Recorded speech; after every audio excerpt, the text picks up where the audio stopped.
Everybody joining me on the podcast today is Tony Siracusa. He is the managing editor over at Last Word in College Football. Of course, I write over there covering Auburn, little SEC stuff. And Tony, I appreciate you doing this.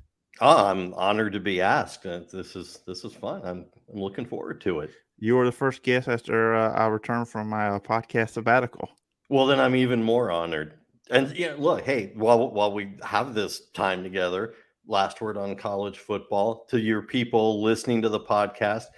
If you haven't read Phillip's article on the SEC quarterbacks, you're probably one of only about 20 college football fans who haven't read it yet, because the thing has been blowing up with thousands and thousands of page views. So you need to go over to the site and read Phillip's work on it, because it was a really good article. Unless you're in Fayetteville. Yeah, well, look, you're never going to make everybody happy. I've learned that in years of doing this. It's like, that Auburn writer, he just don't like Arkansas. But, it comes with territory. Yeah, it's always fun doing the quarterback stuff. I enjoy that. And, of course, the main reason you were here is you were at the NFLPA Collegiate Bowl, the 10th one. I hadn't realized till I was watching the game broadcast on NFL Network, and they talked about that.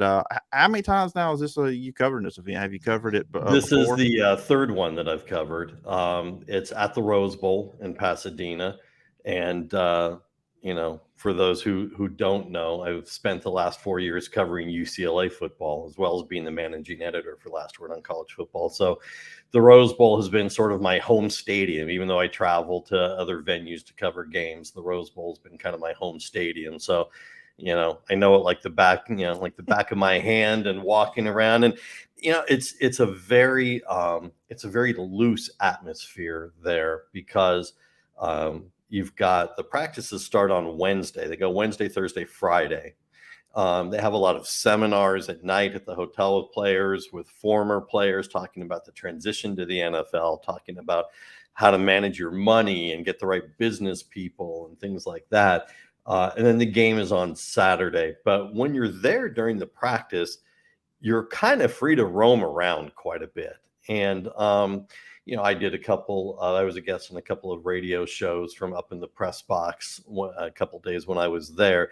The rest of the time, I'm sitting in the seats at the Rose Bowl, making sure that I'm camped out around scouts watching. So I'm just kind of eavesdropping on what people are saying. And all 32 teams were represented there with scouts there. The Canadian Football League had scouts there, and the USFL had scouts there, which I thought was interesting, because that is going to be a hard sell to get guys to go to the USFL. Not because there's anything wrong with the USFL, but the USFL season starts before the NFL draft. Mm-hmm. If you're at this game, look, this isn't the Senior Bowl, which is the cream of the crop. Actually, the cream of the crop doesn't do any of these. They just go off on their private training and start focusing on their pro days and the combine and things like that. But if you're at that highest level, you're at the Senior Bowl in Mobile. This and the East-West Shrine game are kind of right there, below that. But every one of these guys has expectations that maybe they're a mid to late round pick, or if not that, an undrafted free agent who gets invited to camp. If you're the USFL and your season starts before the NFL draft, your pitch has to be, you're not going to, hey, young college football player, you're not going to make any of those in the NFL. So sign with us and start playing next month. Yeah, that's a hard pitch to have to make.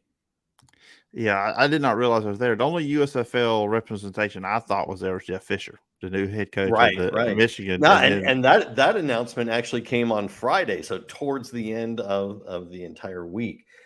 Jeff Fisher, as you say, was one coach, and Marvin Lewis was the other. They have the national team and the American team, and there really is no rhyme or reason as to who winds up on which team, other than, they're just filling out the positions and making sure there's some balance and so on. But, you even wind up with players from the same college on the different teams and so on. So It's, there was a play. It's funny. There was a play that could only happen in a game like this. And that was quarterback Chase Garbers from Cal threw a pass, a completion to his tight end, Jake Tongas, who was his teammate at Cal. And then Tongas was hit by Cal linebacker Cameron Good, who was playing for the other team, and it caused a fumble. And it's just so Cal to Cal, hit by Cal. I think Garbers went on social media later and called it, bear on bear crime or something to that effect. It's one of those things that you're only going to see in the weirdness of these kinds of all-star games. Yeah, because with East West, it's pretty usually defined, and then the same thing with the Senior Bowl, right? North South. Maybe on a rare occasion you'll have that happen with the Senior Bowl, right? I think I say one time a Kentucky player on one side, one other, but outside of that, you don't see. So that's kind of one of the interesting things about this one. And okay, I'm going to just go ahead. This is a little bit me venting. Sure. I get it why they do it. It's fun. These college, they're getting out of college, but this sticking your logo on somebody else's helmet. I was watching. I was like, who does he play for? What school is he at? Because the jerseys are the American, the national. Did that throw you? Does that throw you off any with not it? Not too much. I mean, and it's funny because there were several times when I was down on the field. One of the teams was done practicing, and the other one was getting ready to come out of the tunnel, and I'm down, in that area between the tunnel and the field. And I'm looking, they're carrying their helmets, out onto the field as they're walking out there for practice. And I found myself, looking at them, just kind of tilting my head saying, all right, what does he have on there? It wasn't so much who they played for, but looking at what other stickers, what other logos they had put on there. There were some that make sense. I mean, look, there was Britton Brown, who was a running back at UCLA, but he was a grad transfer from Duke. So he had his UCLA helmet on, but on the back of it, he had the Duke logo because, he wanted to represent both. Some of them do it just for fun and the novelty of it, and some get carried away. It's funny because even the cover photo of the game program, now that you bring that up, I'm looking at it, and whoever it is from about 2, maybe 3 years ago they're from Central Michigan, but they have about 5 logos on them now that you bring that up. So yeah, it didn't throw me off too much, but it can get a little crowded on the lids. I know during the broadcast they joked that they knew it was a Fresno player because he had the V on the back of his helmet. Exactly. It's funny, the ones who didn't put, and there are some who just left their helmet as is, and I'm going to have to trust that people just go Google the photos. But the San Diego State had some of the sweetest looking helmets all season because they're a deep red, and in the black, if you really look at them, because it's the San Diego State Aztecs, it's actually Aztec words, the Aztec alphabet on there, and it's really cool looking. And so there were a couple San Diego State players, they didn't mess with their helmet because those are sweet looking helmets. Look into the game. Quarterbacks. Whenever you have these games, y'all, the quarterbacks are always going to be, I would say the main focus, but they're always going to be the highlights. You're going to look at what the quarterbacks are going to do. And going into it, Cole Kelly, Southeast Louisiana, which a lot of people, the SEC audience might remember, he was at Arkansas under Brett Bielema. 6'7". He's got, I don't know the way I told him, he's got to be 250. And I told you before we got going, I had a comp for him. Watching him play, he reminds me. I'm not saying he could be as good as him. He reminds me of Ben Roethlisberger. Yeah. Actually, you know what? I can see that. He is 6'7". He's listed at 260. Had a great season at Southeastern Louisiana. Was actually in this case for the Collegiate Bowl, he was the game MVP. Wound up throwing for what was it? It wasn't that much, but about 110 yards, somewhere around there. And he was on the winning team. So yeah, he was 11 of 16 for 103 yards. So not setting the world on fire, but in these games also you're rotating 3 or 4 quarterbacks just to make sure everybody gets their time in. He had a great season, had a 73% completion rate, threw for more than 5,000 yards. Again, it's not FBS competition, but I don't care who you're playing. Yeah. You throw for those kinds of yards, and you got some skills. 44 touchdowns, only 10 interceptions on the season. He had one bad game I actually saw him in. It was the second round of the FCS playoffs against James Madison. He threw 3 INTs that day. But look, he's very big in the pocket like Roethlisberger. He's got the big arm like Roethlisberger. He's not exactly fleet of foot. You're not going to ask him to sprint out and throw on the run because he's just not that good at it yet. Yeah. And I say yet. Those are things that can be taught just because he hasn't had to do it in college. And I think that's part of the thing you look at with these games. He hasn't had to do it. He's had these numbers and this success doing what he does as a pro-style drop-back quarterback. So he hasn't had to. Can he learn to? Probably. Is it going to look kind of weird for a guy 6'7", 260? Probably. It's gonna be a really big learning curve. But yeah, he was very impressive the whole week of workouts. Terrific young man. It was interesting. I asked him a question in the post-game press conference about what it was like off the field during the week. You have all these seminars and you have all of these meetings. And he made the comment, he said, yeah, they give you this big notebook with everything. And he said, and I was a little nervous at first. And this is from him. This isn't me putting words in his mouth. He said, because I was never really about class. and so, you know, if you're the academic counselors at Southeastern Louisiana, you probably didn't like hearing that too much. But he wound up with, you know, pages and pages of notes because everything that was going on he thought was so interesting. And you're hearing from, you know, NFL coaches, because even the assistant coaches are, you know, current or past NFL players or coaches. And so he came away impressed with the whole process. But he did look good out there. You know, Brandon Peters was another one. He comes from Illinois. And correct me if I'm wrong, I just thought about this as I'm mentioning now. Wasn't he originally at Michigan under Harbaugh? And he went, okay, that's what I thought that was. He played well as well. I mean, Chase Garber's on the other side for the American. He played well. But a lot, I think the quarterbacks really all around looked pretty good. All of them, you know, had high spots in this game. They did, and you know, look, one of the guys who looked really good was Akil Glass of Alabama A&M. He looked sharp. I mean, he was 9 of 11, about 140 yards and a touchdown. Looked mobile out there, good decision making.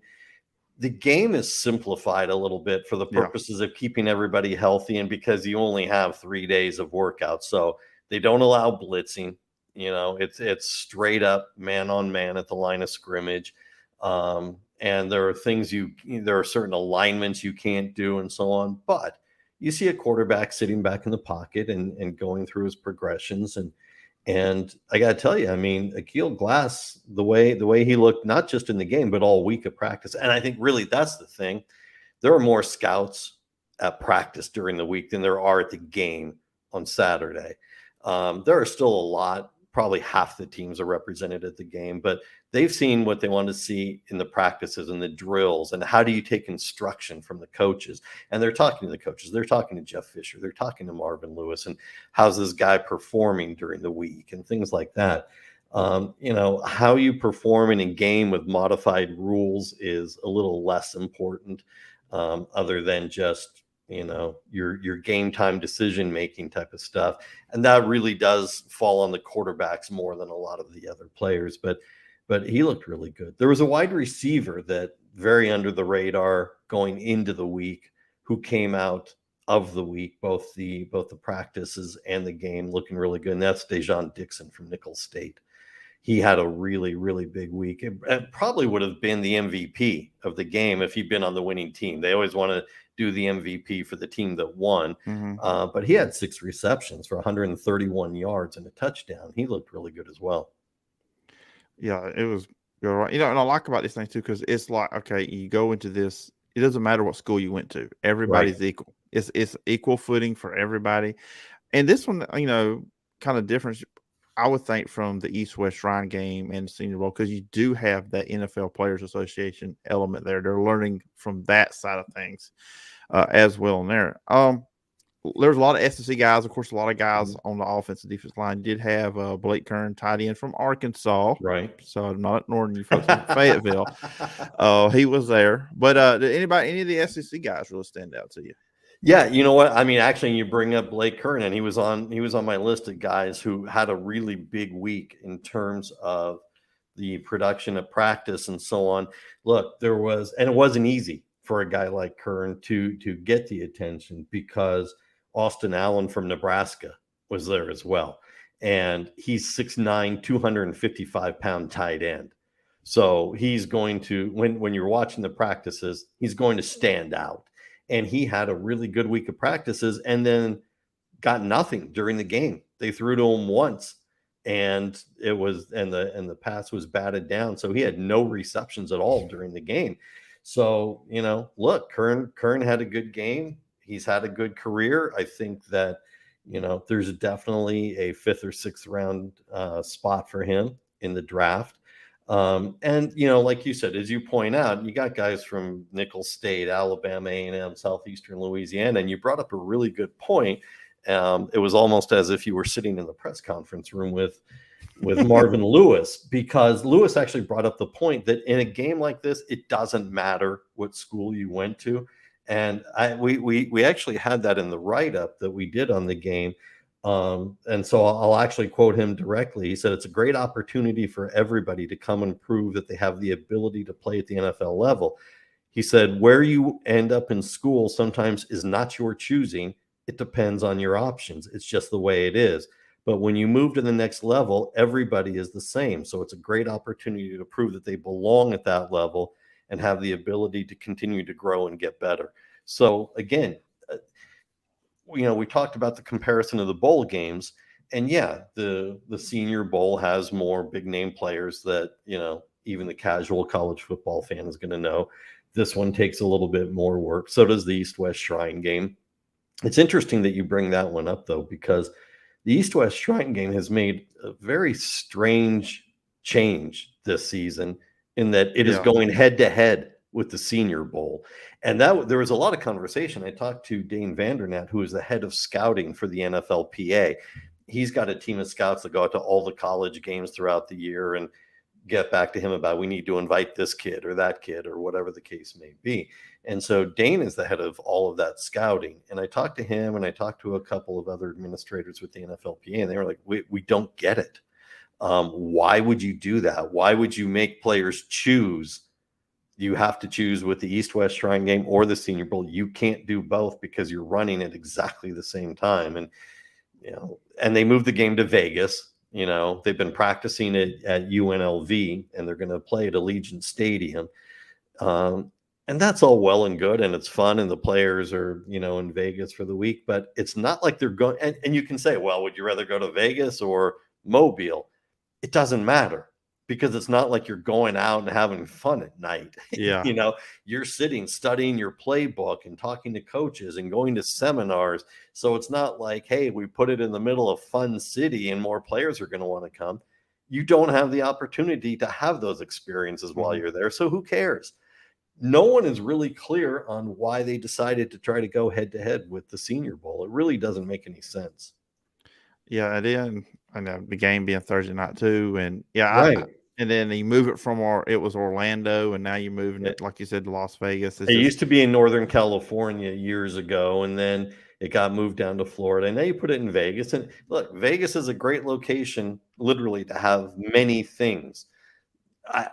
It has become a big sports city with the Raiders there, and they've got the NHL team there with the Golden Knights. The Pac-12 championship football game is there now. The Pac-12 men's basketball tournament. In all honesty, I actually expect the Pac-12 headquarters to move to Vegas within the next year or two. George Kliavkoff, the new commissioner, is from Vegas. He spent years at running sports at the MGM, and I actually expect them to move to Vegas at some point soon. So it's a great opportunity.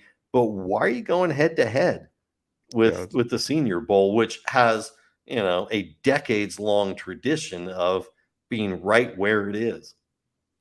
Yeah, I guess it is the marquee of the All-Star games. I It is. mean, it's just Absolutely. it's got that reputation. And you talk Hey, to guys at the Collegiate Bowl, even the NFLPA, they acknowledge it. I was told 2 years ago, you miss our game because you got invited to the Senior Bowl. I get it. No argument. Not even gonna argue with your agent about it. I get it. You missed our game for the East West Shrine game. I'm probably not going to talk to your agent for a while. It's so everybody acknowledges the Senior Bowl's lot and where it belongs. So really doesn't make a lot of sense.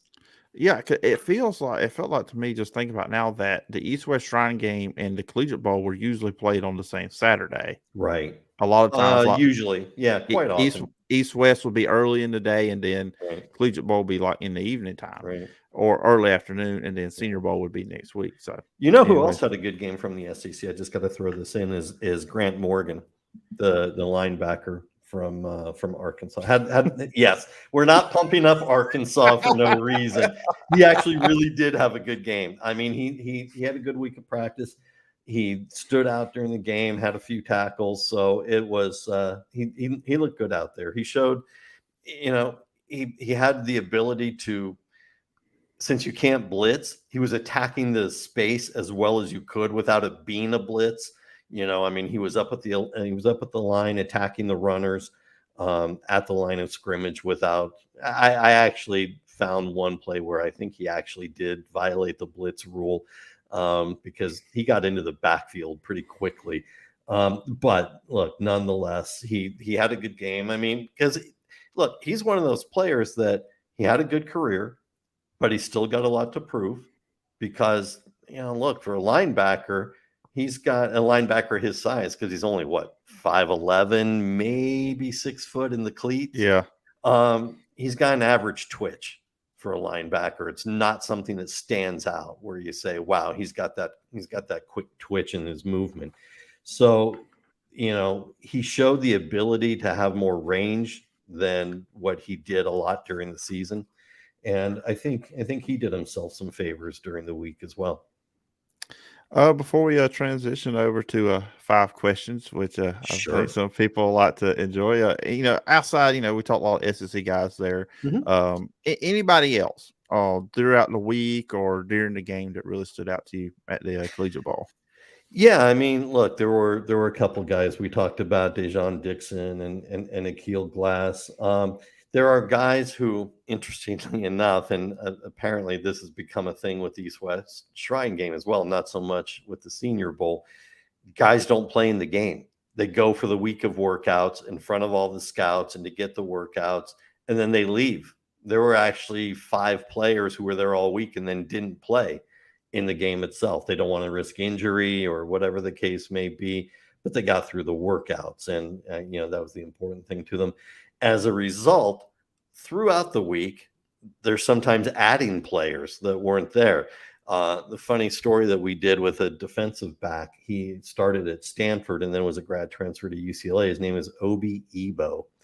And it was funny because I was doing some interviews and I heard someone call my name and I turned around and it was him. And, we were talking and he said he was working out in San Diego on Thursday with his private trainer getting ready for some NFL workouts. And he said, my phone was blowing up, but I was trying to be focused and I was working out and I looked and it was my agent. And he said, when your agent calls, you got to pick up the phone, obviously. And he said, you have an hour to pack and get on the freeway to get up to LA. You've been added to the roster. He actually wound up having a very good game. He had, I think, like 4 or 5 tackles as a defensive back, had 2 passes batted down. So, again, players that are under the radar or right at the radar, whatever cliche you want to use, kind of getting a little bit more notice than they otherwise would have gotten. Does it make him a 2nd or 3rd round draft pick? No, of course not. Not from this game. Does it make him a late round draft pick or even an undrafted free agent? Yeah, probably. You look at a guy like Chris Barnes, the linebacker for the Packers. 2 years ago at this game, he was relatively unknown. He had an amazing week and had a great game. Wound up getting an undrafted free agent contract as a result. I talked to his agent the day after the NFL draft, and he said, yeah, without that game, we wouldn't have even gotten the free agent offer. and now he's starting for the Packers. So those are the kinds of stories that the coaches tell the players, that, do your job, learn while you're here, listen to what we're telling you. And there's a lot of potential. There was another guy who looked pretty good that was an offensive tackle from Michigan State, Anthony Curry. Sorry. He had a good week as well. He's a very physical guy because he's 6'7", about 320. And he was pretty dominant in the offensive line. There really wasn't anybody getting around him at all. Nick Skiba, believe it or not, the place kicker from Wake Forest, was 2 of 2 in his PATs and had a good field goal. And it sounds like, whatever, he's a place kicker. But the guy was 193 out of 193 in his career in PATs. So, and he had a 93% rate on his kicks, on his field goals. So, he did all right. Well, yeah, I saw. Of course, we got a story up on him on. We did an interview with him because, the question was, and it's my natural curiosity. Everybody's watching the receivers, the quarterbacks, the running backs. What does a kicker do in a game like this? I mean, look, these guys are learning different drills for the running backs, the linebackers, whatever position. They're learning different things. What are you learning as a kicker at this game? And it sounds funny, but I mean it seriously. So I asked him, and he said that really he got some help with his technique, because the one knock on him, I mean, look, he's one of the best place kickers in FBS in the last 20 to 30 years, statistically. The knock on him is his range. Mm-hmm. He had 4 misses this year, and they were all 50 yards or more. And so he was talking about the speed of his leg swing and things like that they were working on. Because my question was, how do you become a stronger kicker? It can't just simply be, well, my legs are bigger and stronger. And he said it isn't. It's more about technique.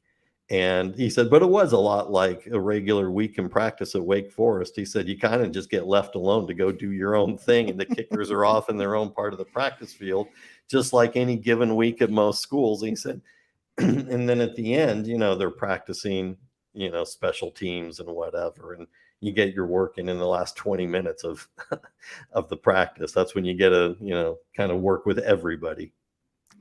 Yeah, that's pretty cool. I didn't really think about what do the kickers do in these All-Star games. So, now we know. Now we know what they're up to. Right. So, as we close this conversation out, I'll preface this, all my guests when I do this. Tony, are you ready for 5 questions? Let's go. Let's do it. All right. Number 1, what led you to sports journalism? Wow. I wanted to be in sports journalism, believe it or not, since I was in middle school. There was a little school newspaper that came out on Xerox paper, and I was writing like high school football stories. And the just real quick, because I know it's supposed to be a fast round, but just real quick, when I was in high school and decided I wanted to go to journalism school, by the time I was a sophomore in high school, I wanted to go to college for journalism. You weren't allowed to be on the school newspaper until you were a junior. My grandfather showed up at a school board meeting with a lawyer threatening to sue the school because I'd already decided what I wanted to do. It was their job to prepare me for college. I'd already decided what college I wanted to go to, or what kind of college I wanted to go to. And so they owed it to me to let me on the school paper. And they did. So I started as a sophomore and as a sports reporter, and then became sports editor, and then was running the whole paper by the time I was a senior.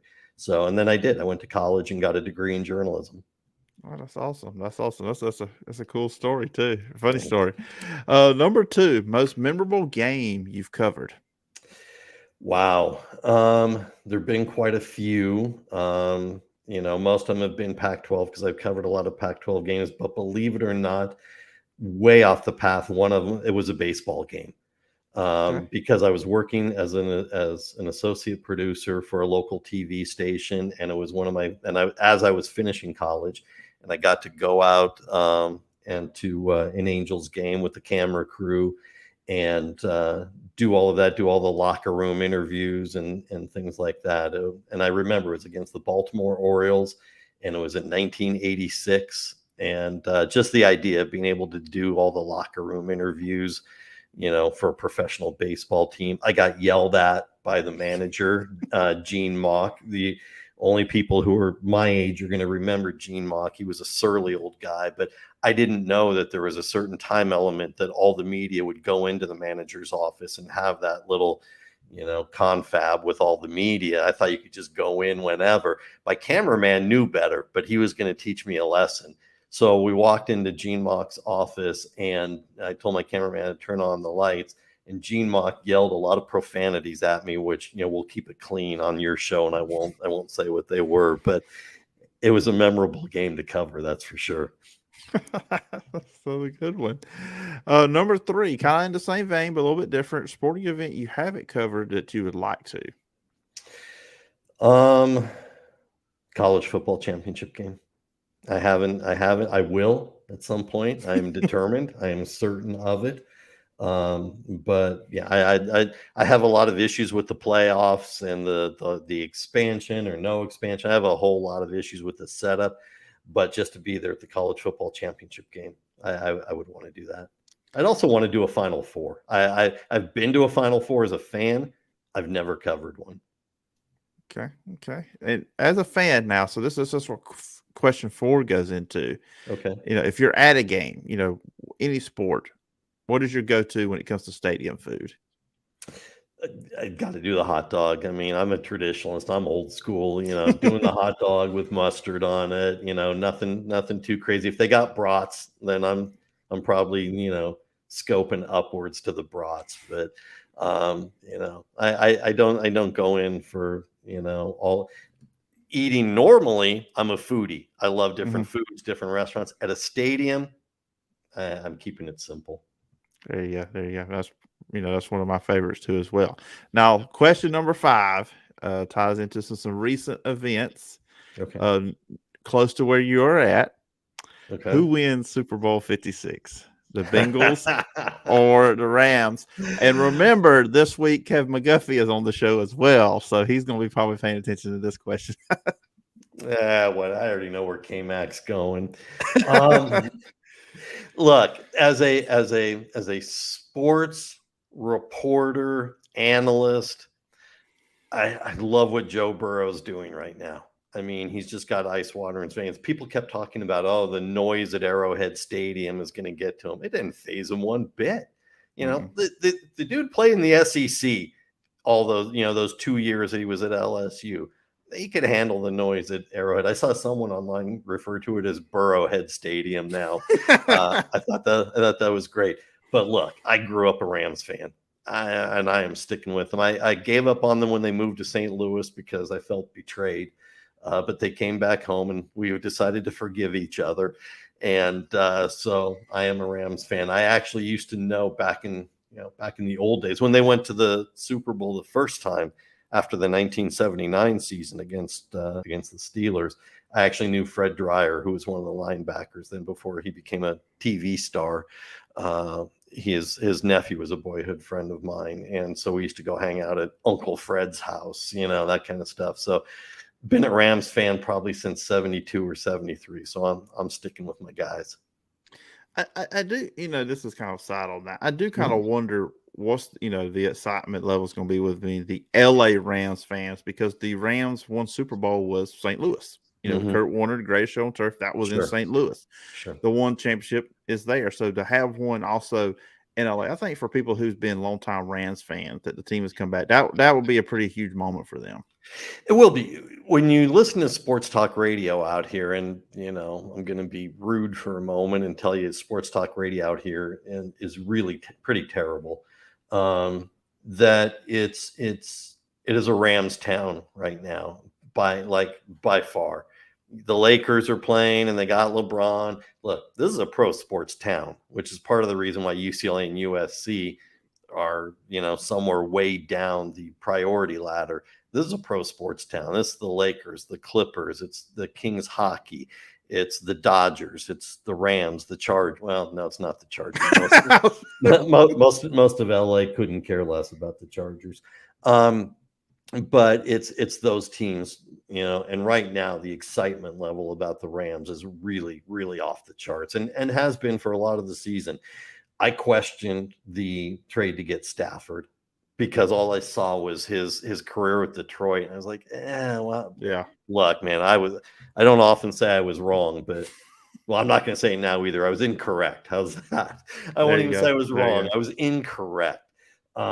Yeah, he's had a great season, and look, they did this to win now. They built the team to win now. They have no draft picks for the foreseeable future, but you look at what they got, and it's working. They got Von Miller, and they got Odell Beckham Jr., and they got Jalen Ramsey, and they got Stafford. So they built it for now. So there is a priority on the here and now. Yeah, absolutely. It's gonna be interesting.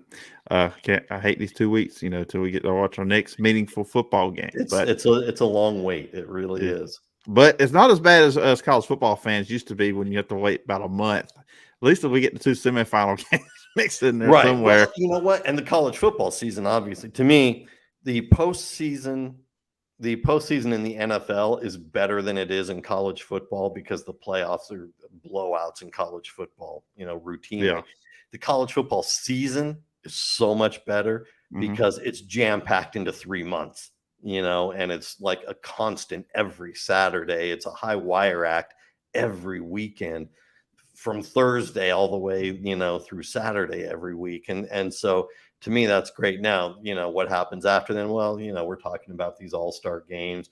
You got signing day coming up, which isn't a big signing day anymore, but it's still there. And then really you're only about a month away from spring camp starting. So, and the transfer portal now keeps us reporters busy, 24/7. So you're waking up every day with the transfer portal being one of the first things you check, see if anything new is going on in there. So there's enough to keep us busy, at least until spring camp starts in March. Yeah, as I'll tell people, even before the transfer portal, people say, how can you talk football year round? I said, when the season's over with, you've got signing day coming up. Yep. Then you got spring practice. Then you've got the draft. Then you've got, if you were an NFL person, you got mini camp. If you're college, you've got spring meetings, and then you've got media days, and then boom, the season's here. So there's no games, but you've got stuff to talk about. But absolutely. But anyways, we're getting close to 40 minutes. I have kept you a lot longer than I said I probably would, and so. Hey, I enjoyed doing it. Not a worry whatsoever. I do really, really appreciate taking time to come on, and of course, we talked about Last Word on College Football start. Just where can people follow you, and I guess tell more about Last Word on College Football. Yeah, well, I mean, as you well know, we've got lastwordoncollegefootball.com. We've got the Facebook page. We've got a Twitter feed that is at Last Word on CFB. And if they want to argue with me, which people seem prone to doing, they can find me on Twitter at Tony Bruin. All right, sounds good, Tony. I appreciate you taking the time to come on the show, and I look forward to talking again sometime down the road.